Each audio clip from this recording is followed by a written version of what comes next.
Vanya voice కథలకు స్వాగతం సుస్వాగతం.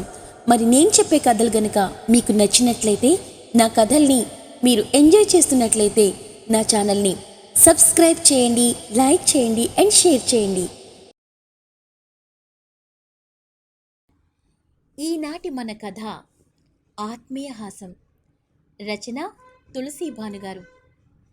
నందిని అన్నీ సర్దుకుని దిగులుగా కూర్చునుంది. శరత్ నందినిని అడిగాడు, దిగులెందుకమ్మా? రేవతి గారు నీకు లోటు రానియర్లే, అన్నీ నీకు అనుకూలంగా ఉండేలా అమర్చే ఉంటారు అని. అది కాదు నాన్న, నువ్వు లేకుండా నాకు బాగోదు అని గారాలు పోతూ బొంగుమూతి పెట్టి తండ్రి భుజం మీద తల పెట్టుకుని, నువ్వు నాతో పాటు వచ్చేయి నాన్న అని అడిగింది. పెద్దదానివయ్యో, ధైర్యంగా ఉండాలి తల్లి అని సర్ది చెప్తున్నాడు శరత్ చిన్న పిల్లని లాలించినట్లుగా. ట్యాక్సీతో పాటు రేవతి గారు కూడా వచ్చారు. నందిని పదపద అంటూ వచ్చారు. నాన్న వెళ్ళొస్తా మరి అని ఏడుపు గొంతుతో చెబుతూ తండ్రిని హత్తుకుంది నందిని. కూతురు తల మీద ఆప్యాయంగా ముద్దు పెట్టి, స్కూల్ పనుల్లో బిజీ అయితే నా మీద దిగులు తగ్గుతుందిలేమ్మా అని సలహాగా చెప్పాడు. జమునాపురంలో ప్రభుత్వ పాఠశాలలో పోస్టింగ్ వచ్చింది నందినికి.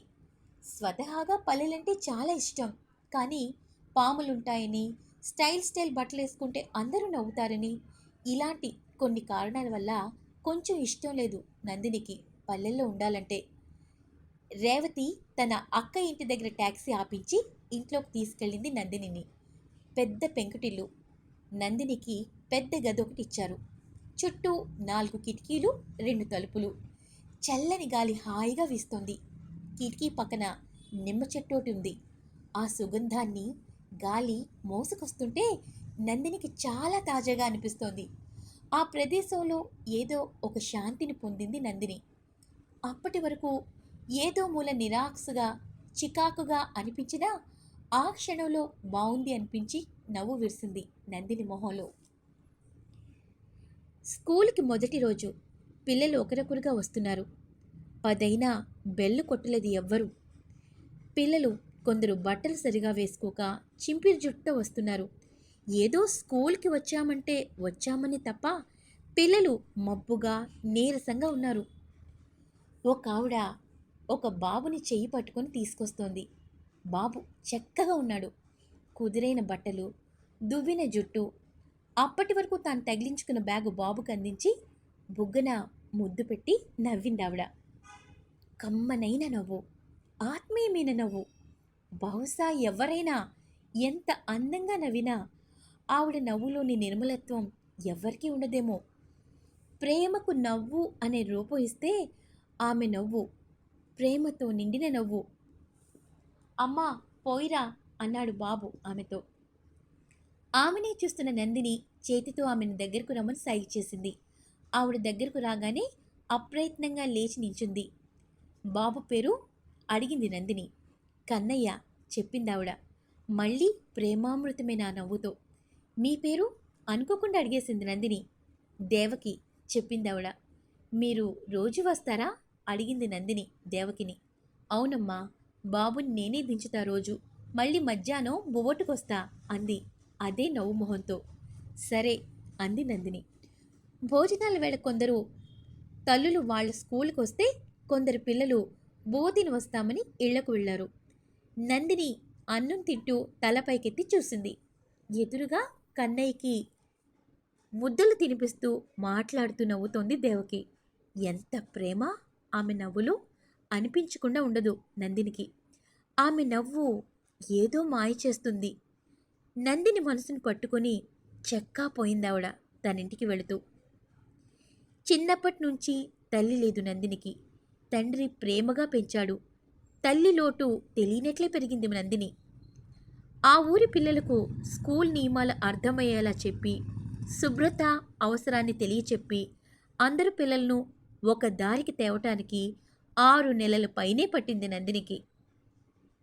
ఊరి వాళ్ళు ఏమీ తెలియక మొండిగా వాదన చేసేవారు నందినితో. దేవకి 1-2 సార్లు కల్పించుకొని అందరికీ నచ్చ చెప్పటంతో నందినికి సాయపడేది.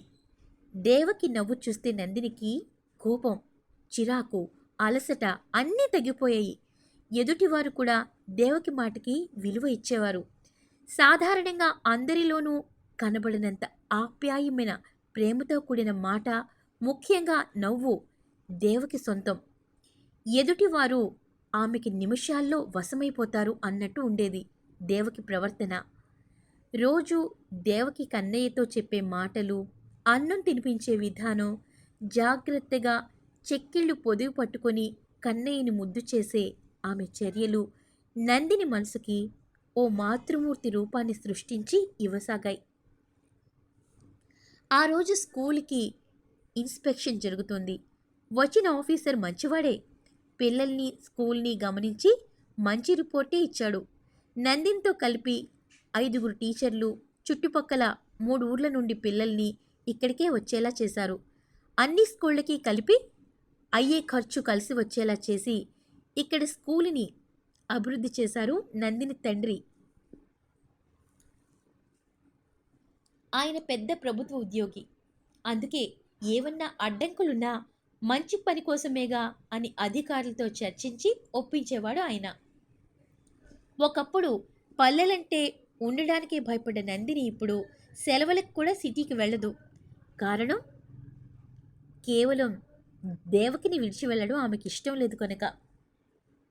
అలాంటి పరిస్థితుల్లో ఆ రోజు దేవకి వచ్చి నందినికి చెప్పింది, మేము బొంబాయి పోతున్నాం.